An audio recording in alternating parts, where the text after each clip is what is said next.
துளாராசி நேயர்களே வணக்கம். உங்களுக்கு இந்த செப்டம்பர் மாதம் எப்படி இருக்கும் அப்படிங்கிறத பொது பலனாக இப்போ பார்க்கலாங்க. இந்த மாதம் பார்த்திங்கன்னா உங்களுடைய வாழ்க்கையில் பல முக்கியமான விஷயங்களுக்கு முடிவு கிடைக்குங்க. புதிய தொடக்கங்களும் ஏற்படுங்க.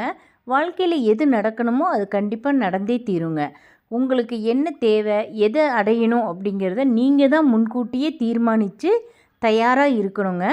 வரக்கூடிய மாற்றத்தை உங்களுக்கு சாதகமாக மாற்றிக்கணுங்க. தொழில் செய்து கொண்டு இருக்கவங்க பார்த்திங்கன்னா ரொம்ப நாளாக முடிக்காமல் இருந்த வேலையெல்லாம் இப்போ ரொம்ப முனைப்போடு செஞ்சு முடிப்பீங்க. தொழிலில் மாற்றம் வரும். இல்லை சில பேர்த்துக்கு புதிய பொறுப்புகள் ஏற்படக்கூடிய சூழல் இப்போ இருக்குங்க. மாற்றத்தை நல்லபடியாக ஏற்றுக்கிட்டு செயல்பட்டீங்க அப்படின்னா நல்ல முன்னேற்றம் இருக்குங்க. வேலையில் இருக்கவங்களுக்கு வேலை மாற்றம், இடம் மாற்றம், இல்லை வேலைக்காக ரொம்ப தூரம் போய்கிட்டு வர்றது, இந்த மாதிரி நிலை சிலருக்கு ஏற்படலாங்க. பொறுமையோடு செயல்பட்டீங்கன்னா நல்ல நிலையை நீங்கள் அடையலாங்க. பெண்களை பொறுத்த வரைக்கும் குடும்ப பொறுப்புகள் அதிகரிக்குங்க. குழந்தைகளோட எதிர்காலத்தை யோசித்து நீங்கள் நிறைய திட்டங்களை தீட்டியிருப்பீங்க. வீட்டிலேயும் சின்ன சின்ன மாற்றங்களை செய்யக்கூடிய சூழல் உருவாகுங்க. பொறுமையோடு நீங்கள் செயல்பட்டீங்கன்னா குடும்பம் மகிழ்ச்சியாக இருக்குங்க. படிச்சிட்ருக்க பசங்களுக்கு பார்த்திங்கன்னா உயர்கல்வி, ஆராய்ச்சி இதுக்காக வெளியூர் போகக்கூடிய வாய்ப்பு கிடைக்குங்க. எதிர்காலத்தை பற்றி இப்போவே திட்டமிட்டு ரெடியாக இருக்கணுங்க. வயது வந்த பிள்ளைகளோட வாழ்க்கையில் முக்கியமான மாற்றங்கள் ஏற்படுங்க.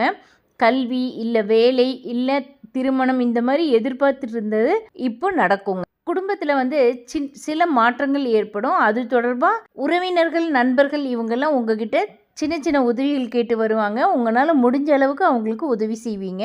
பொருளாதாரத்தில் பார்த்திங்கன்னா உங்களுடைய குடும்ப தேவைகள், சுபகாரியங்கள், அப்புறம் குழந்தைகளோட எதிர்காலம், இது தொடர்பான செலவுகள் அதிகமாக ஏற்படுங்க.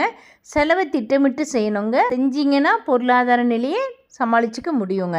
நெருங்கிய உறவினர்கள் இல்லை நண்பர்கள் அவங்கக்கிட்டேருந்து ஒரு நல்ல செய்திகள் வருங்க. அதே சமயம் சில வருத்தமான செய்திகளும் வரக்கூடுங்க. எல்லார்கிட்டேயும் அனுசரித்து அன்போடு நடந்துக்கிட்டிங்கனாலே நல்லதுங்க. வயதானவங்க வீட்டில் இருக்காங்க அப்படின்னாக்கா அவங்களுடைய உடல்நிலையில் கவனம் செலுத்தணுங்க. அவங்களுடைய தேவைகளை அலட்சியம் செய்யாமல் பார்த்துக்கிறது ரொம்ப நல்லதுங்க.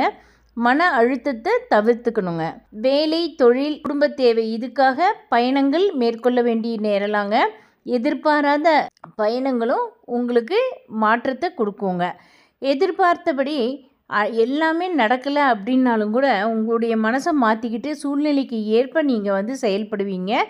மாற்றங்கள் அதை எதிர்ப்பதை விட அதை நமக்கு சாதகமாக எப்படி பயன்படுத்திக்கணும் அப்படின்னு தான் நம்ம யோசிக்கணுங்க. நன்றி, வணக்கம்.